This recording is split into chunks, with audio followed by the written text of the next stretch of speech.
A gente tem notado, né, que a tecnologia e o avanço dessas ferramentas de inteligência artificial estão cada vez mais presentes nas nossas vidas. Não tem jeito da gente fugir delas, né?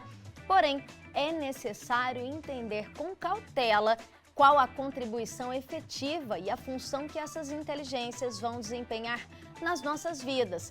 E aí que entra uma situação. A gente tem notado já há algum tempo, pelo menos desde o ano passado eu tenho visto, né, algumas pessoas, até influencers aí também, e entre elas, né, a maioria jovens, que têm usado o ChatGPT, que é uma ferramenta de inteligência artificial, como forma de terapia, né, substituindo um psicólogo, um psicoterapeuta. Mas será que isso funciona? O que os especialistas, né, do segmento da psicologia e da psicoterapia pensam a respeito dessa, né, substituição, hein? O nosso bate-papo sobre o assunto será com a Andréa Ladislau, ela que já está aparecendo aqui na tela com a gente, né, nossa conexão é pela internet. A Andréa Ladislau é psicanalista, psicopedagoga, neuropsicóloga, especialista em saúde mental e comportamental e membro da Academia Fluminense de Letras. Como eu disse, a nossa conexão é pela internet. Andréa, bem-vinda aqui ao Fala Minas. Muito obrigada, prazer estar aqui com vocês. Ô Andréa, e aí, né, a pergunta já, né, com clareza. O ChatGPT, essa inteligência artificial, ela faz o trabalho de um psicólogo? Isso é possível? Então, na verdade, não. O que a gente coloca para as pessoas, né? ChatGPT, a gente não está aqui para falar mal da tecnologia, pelo contrário, a tecnologia ajuda muito e é muito importante a gente aprender a usar e entender quais são essas funcionalidades. A grande questão é, assim como já ChatGPT e outras ferramentas tecnológicas, são, na verdade, um grande baú de conteúdo. Então, tem ali teoria, tem ali informação, que é muito importante a gente buscar para aprender mais. Só que a terapia, ela é subjetiva, ela é individualizada. Então, terapia tem vários fatores que precisam estar presentes no processo terapêutico para fazer com que esse indivíduo, com que essa pessoa, esse paciente que busca a terapia, consiga lidar consigo mesmo, consiga entender o que ele está sentindo, externar o que ele está sentindo. E isso não é possível com uma máquina, não é possível com uma ferramenta que é engessada. Por quê? Terapia tem a ver com sentimento e emoção. A máquina é uma coisa automática, que não vai aprender e não vai saber explorar essa emoção do indivíduo. E é muito interessante você colocar isso, né? Porque a gente tem visto já desde a pandemia, né? Muitas terapias têm sido feitas de forma online, né? O terapeuta de um lado, o paciente do outro lado, né? Ambos estão se vendo, né? São seres humanos, cada um no seu cantinho, com essa conexão através da tecnologia. Mas o papel importante, eu acredito, do terapeuta nessa questão é observar, né? Porque o paciente ele vai demonstrar também, né? Através da expressão facial, do forma como que ele vai gesticular durante essa consulta, esse atendimento, essa terapia. E o ChatGPT, ele não tem essa percepção, né? É muito importante a gente colocar isso também. Exatamente, esse é o ponto crucial. A terapia, o terapeuta, né, esse profissional, seja por uma terapia sendo feita presencialmente, online, não perde o valor. Na verdade, você, terapeuta, consegue ler, ouvir o que o paciente não diz. Através da fala, do olhar, na verdade, né, uma fala silenciosa. Através do olhar, da expressão facial que você falou muito bem, do corporal, através, inclusive, até da forma com que o paciente respira. Nós, profissionais de saúde mental, temos ferramentas, a gente aprende isso ao longo, né, dessa nossa jornada de estudos da mente humana. A gente consegue identificar o que esse paciente não está conseguindo dizer, seja por medo, ou seja porque não consegue ainda identificar mesmo para poder verbalizar para o profissional que está ali atendendo ele. E como que uma máquina Como que o chat GPT ou qualquer outra ferramenta tecnológica vai fazer isso? Não vai. E é aí que a gente coloca aqui. Tem que tomar muito cuidado. O chat GPT, ele traz informação. Ele diz qual é o transtorno, quais as características, só que nós somos seres individuais. Então, nem tudo me cabe. Se a gente fica muito preso somente a essas tecnologias tecnológicas que acabam informando, e esse é o grande papel delas, você vai acabar se rotulando. Só que você é um indivíduo que tem suas experiências pessoais, sua história, e é isso que te constrói. É isso que faz você ser um ser humano único e que vai ter sim as suas questões, porque nós não somos de ferro, nós temos emoções, sentimentos, e é a partir dessa leitura, dessa análise e desse entendimento do todo que a gente consegue ajudar o paciente a encontrar o melhor caminho e fazer suas melhores escolhas para o seu bem-estar. O André, enquanto eu pesquisava, né, mais sobre esse assunto, eu me deparei com algumas reportagens mostrando, né, que os jovens, cada vez mais os jovens, né, têm buscado essa questão do chat GPT para terapia, porque eles sentem medo. Você usou essa palavra medo aqui na sua fala, né? Eles sentem medo de contar para uma outra pessoa o que eles estão sentindo, o que eles estão passando, e eles acabaram, né, classificando aí que para a máquina eles conseguem contar sem medo, sem pudor. Isso não deveria acontecer, né? Esse psicólogo, ele está preparado, ele tem todas as técnicas, né, para ouvir independente do que seja a história desse jovem, desse paciente. Exatamente, até porque a gente, ao longo do nosso período de aprendizado, a gente aprende que muitas coisas a gente precisa ajudar esse indivíduo a colocar para fora. É o que a gente chama do vínculo terapêutico. O vínculo terapêutico é exatamente para isso, para ele conseguir ter confiança nesse profissional e externar tudo que ele está sentindo. Ele pode fazer isso com a máquina? Ele até pode. O problema é que a máquina não vai dar o retorno que ele precisa. E muitas vezes esse retorno, se ele vier, vai ser um retorno engessado. Vai ser aquele retorno padrão. Ah, você está me trazendo isso, então está aqui o seu rótulo. Não, não é assim que funciona. Não existe uma receita de bolo, né?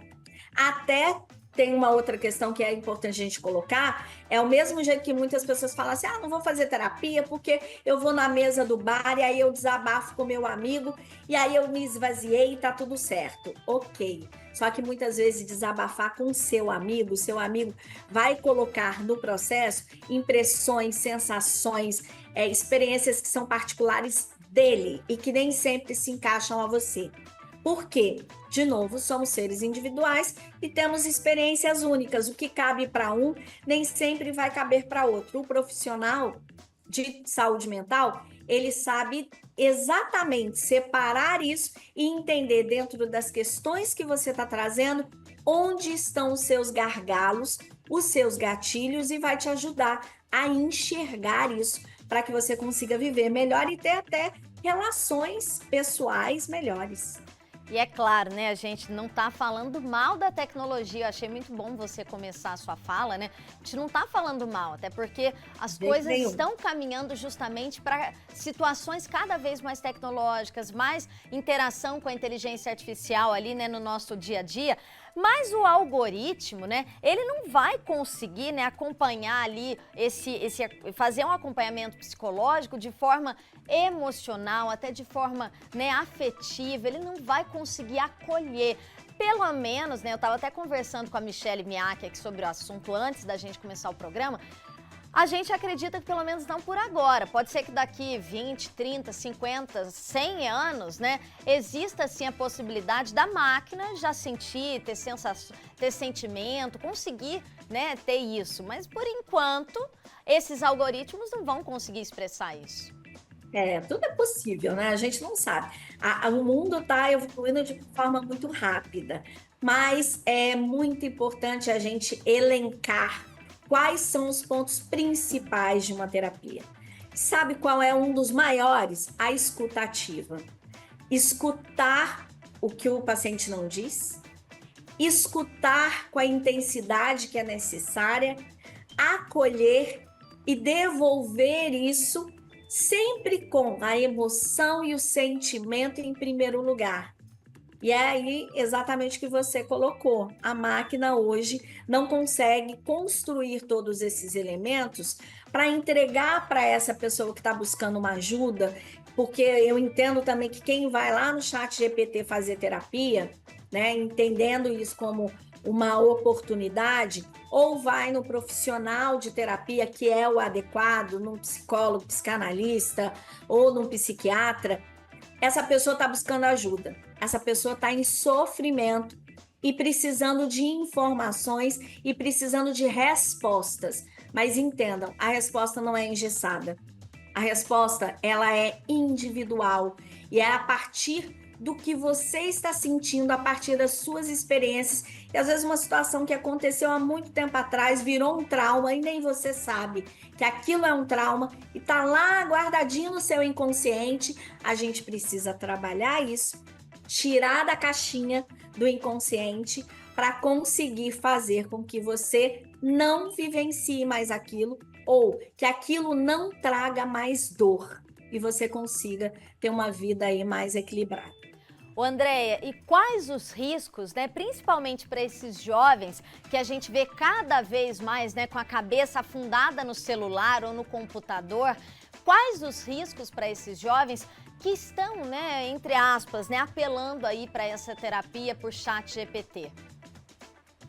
O principal deles é se rotular de um transtorno, de uma neurose que nem sempre ele vai ter. Eu falo até muito em relação, por exemplo, ao Google. As pessoas hoje começam a sentir alguma coisa, vão lá pesquisar no Google e falam assim: tenho TDAH, tenho depressão, tenho transtorno bipolar. Calma, não é assim.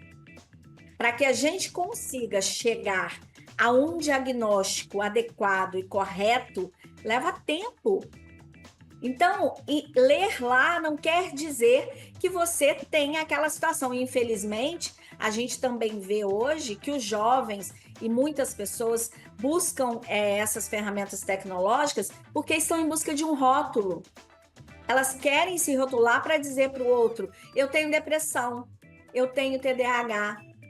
Não é assim que funciona. Então, o grande risco é se rotular inadequadamente com um transtorno, com uma situação, com uma doença psicológica, que muitas vezes você não tem, pode até ter outras, mas você se pegou a uma escrita, se pegou a um desenho que é congelado para trazer para si entender que você tem aquela situação. E aí, sabe o que é pior? Você coloca isso na sua mente e vai moldar o seu comportamento, vai moldar as suas interações a partir daquilo que você acredita que tem.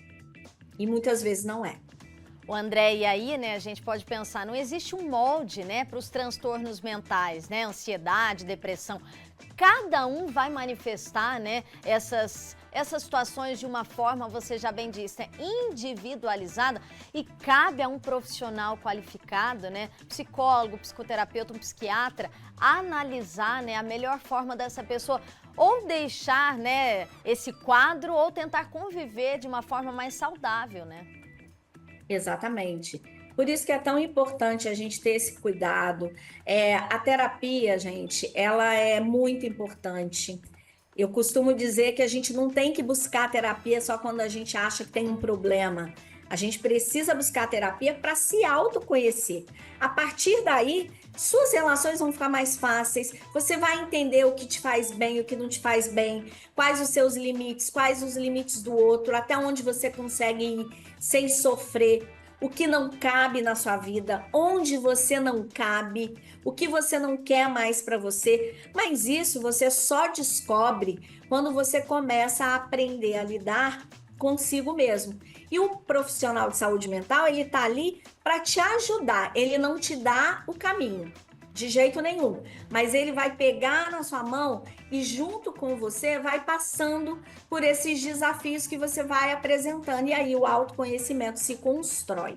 Então é muito importante a gente quebrar esses tabus, entender que terapia não é coisa de maluco, o que muita gente fala, né? Coloca por aí, não vou fazer terapia, isso é coisa de gente doida. Vou Então, não estudar um é. pouquinho só para Hoje em botar essa dia, a nota. gente precisa muito dessa ferramenta que é a tecnologia, sim, para trazer conhecimento, mas o autoconhecimento é ali no corpo a corpo com o profissional de saúde mental.